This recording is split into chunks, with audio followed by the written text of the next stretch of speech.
অল্প বুই লাগছে চলো মোটা করা লাগছে শুনলে রে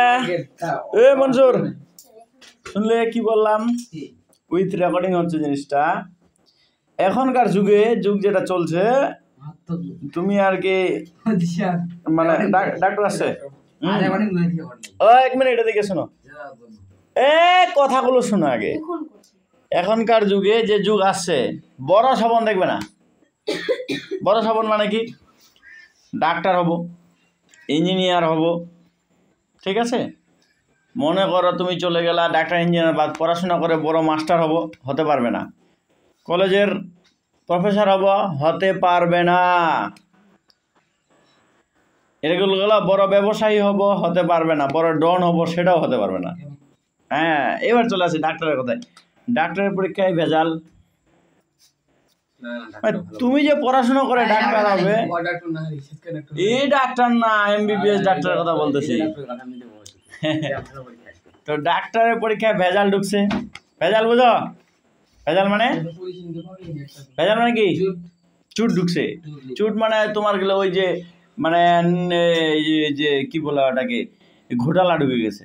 ডাক্তার পরীক্ষায় ঢুকলো ইঞ্জিনিয়ারিং পরীক্ষায় আগেই ঘোটালা ছিল তো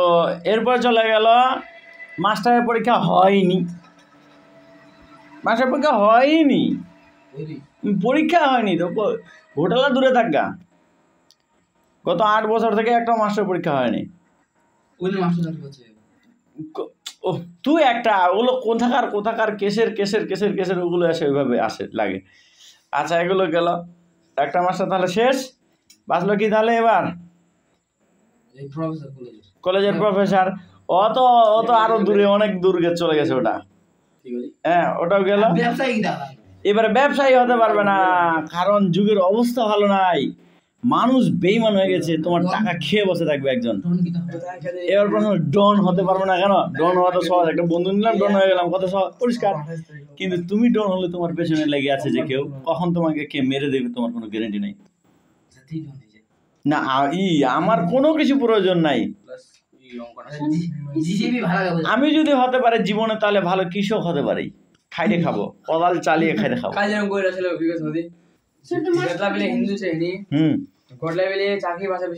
কোথায় কোথায় জায়গাটা কোথায় সবে বেশিরভাগ হিন্দুরা চাকরি পাচ্ছে বেশিরভাগ হিন্দু মানে ওই আমাদের দেশে আচ্ছা তারপর হিন্দুরা চাকরি পাচ্ছে কেন মুসলমান ছাড়া খাটে ভাত খাবি কাজ করে ভাত খাবি চাকরি নি করবি চাকরি কে বললো এটা মজাকে আব্দুল কালাম আজাদ এপিজে আব্দুল কালাম গোটা দেশটার মিসাইল ম্যান মানে আজকে যে ইসরো মানে রকেট উড়াচ্ছে ওর মালিক হলো মানে ওই জ্ঞানের মালিক প্রথম জ্ঞানের মালিক হলো আব্দুল কালাম আজাদ তাহলে মুসলমান চাকরি পায় না মুসলমানও পায় মূল কথা এটাই ওর স্কুলে নর্থ বেঙ্গলের টপ স্কুলের হেডমাস্টার হলো মুসলিম নর্থ বেঙ্গলের টপ স্কুল যেটা সবচেয়ে ভালো পড়ালেখা সেই স্কুলের হেডমাস্টার মুসলিম গিয়ে দেয় তো যাই হোক ওগুলো বলছি না বলছিলাম কি তুমি মুসলিম তুমি পড়াশোনা করো নাই অথচ পবিত্র কোরআনের প্রথম আয়াত যেটা আবিষ্কার হয়েছে আর আয়াত নাজিল হয়েছে তা হলো পড়ো একরা পড়ো মানে পড়ো কিসে আল্লাহর নামে আর তুমি পরে কে বলো হবে ওই শনিবার কিছু এক মিনিট পরে কে বলো হবে তো যখন পরে কে বলো হবে তাহলে তুমি পড়া ছেড়েই দিলে ওখান থেকে যখনই তুমি মেনে নিলে যে পরে কে বলো হবে তখনই তুমি পড়া ছেড়ে দিলে বিল গেটস নামে একজন লোক আছে বিশাল শিক্ষিত তবে পড়াশোনা করে নাই মাধ্যমিক না এইচএস ফেল করে বাড়ি ঢুকে গেছে তবে নিজে শিখেছে স্কুলে পড়ে নাই রবীন্দ্রনাথ ঠাকুর কোনোদিন স্কুলে পড়তে যায় নাই বিশ্বকবি নিজে পড়তে হবে এই জ্ঞানটা ভেতরে ঢুকাতে হবে নিজে পড়তে হবে নিজে রবীন্দ্রনাথ ঠাকুর কোনোদিন স্কুলে যায়নি ওই ছোট ক্লাসে নার্সারি 1 ক্লাসে 2-4 দিন স্কুলের কেউ ভালো লাগেনি স্কুলের মাইন্ডটার মানে চাল চলন পছন্দ হয়নি তাহলে আমি বাড়িতে বসে পড়বো না তো 4 পাসের সার্টিফিকেট বের করে নেয় তো পড়াশোনা করেছে ওর বাপ বললো ঠিক আছে বাড়িতে পড়ো ওই দূরে একটা ঘর বানাই দিল ঘর বানাই দিয়ে বলছে যে তুমি এই ঘরে থাকো এই ঘরে পড়ো আর ওই যে মালি মানে ঘরটা যে দেখাশোনা করবে মুছামুছি করবে সেই মুছামুছির দায়িত্ব যাকে দিল বলে এর কথা সবসময় মেনে চলতে হবে। ওই লোকটা শিক্ষিত ছিল, তো রবীন্দ্রনাথ ঠাকুর বলে ঠিক আছে এর কথা মেনে চলবো, তবে স্কুল যাব না। স্কুল গেল না, বাড়িতে বসে পড়াশোনা করলো, আজকে বিশ্বকবি। পড়তে তোমাকে হবেই। আমার কলেজের প্রফেসর বলতো, আমার কলেজের প্রফেসর, যে বাবা চাকরি পেতে গেলে পড়তে তোমাকে হবেই। আর এই কথাটার মর্ম এই নয় যে খালি চাকরিটা পেতে গেলে, চাকরি পেলে জীবনটা সুন্দর হতো। তো প্রশ্ন হইল যে জীবন সুন্দর করতে গেলে পড়তে হবেই, এটা পরিপূর্ণ কথা। পড়াশোনা তোমাকে শিখতে হবেই। জীবনটা যদি তুমি মানে সুন্দর করতে যাও, তাহলে পড়াশোনার কোনো বিকল্পই নাই। তুমি গরিব হও, এক টাইম খাও এক টাইম না খাও, তারপরেও তোমাকে পড়াশোনা করতে হবে। তবে পড়াশোনার বিভিন্ন সাবজেক্ট আছে, কেউ বাংলা ভালো পড়তে জানে, কেউ ইংলিশ, কেউ অঙ্ক, কেউ আর কিছু কিছু। তো মুসলমানের মধ্যে সবচেয়ে যেটা দুর্বল জায়গা সৃষ্টি হয়েছে সেটা হলো যে কোরআন বোঝে না, কোরআন জানে না। তুমি দেখবে কি সাউথ আফ্রিকার একজন এর মতো একটা ছেলে, সম্ভবত এখন বড় হয়ে গেছে না, তো ওই ছেঁড়া জামা কাপড় আর মোবাইল, ওই হয়তো ফ্যাক্টরি গ্যারেজগুলোতে কাজ টাজ করতো,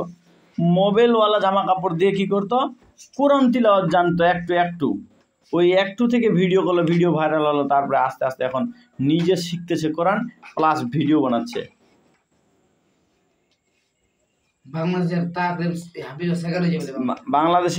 বাংলাদেশের অবস্থা নিয়ে এখন আলোচনা করা যাবে না, বাংলাদেশের অবস্থা ভালো নেই। তো এগুলো অনেক বড় খেল, এটা তুমি বুঝবে না। এগুলো অনেক বড় খেল, তুমি বুঝবে না এটা। হ্যাঁ, তো না নেতা হয়েছে কি হয় না এখনো প্রমাণিত হয়নি, হতে পারে। তো যাই হোক এই বিষয়গুলো, তবে তুমি মনে রেখো আজকে যদি শিখলাম সরিয় সারিয়া ক খ, এই চারটা যদি ছোট ছোট বিট আজকে শিখতে পারি, কালকে এই চারটা বিটই কাজে লাগবে। এটা অনেক বড় জিনিস জীবনে, এর থেকে কোনো বড় রাস্তা নেই। মনে হয় না যে এর থেকে কোনো বড় রাস্তা কি, যে আজকে যাহা শিখলাম কালকে তাহাই কাজে লাগিবে। আর আমাদের এই কোচিংয়ের মধ্যে যে কয়টা আছো, আল্লাহ ভালোই দিয়েছে তোমাদেরকে শিক্ষা টিক্ষা, তবে আরেকটু চেষ্টা করতে হবে। কেন? যে এই লেভেলটা পরিবর্তন করতে হবে, লেভেল বাড়াতে হবে, বুঝা গেল? সব কিছু চেঞ্জ করতে হবে পড়াশোনা শেখার মাধ্যমে।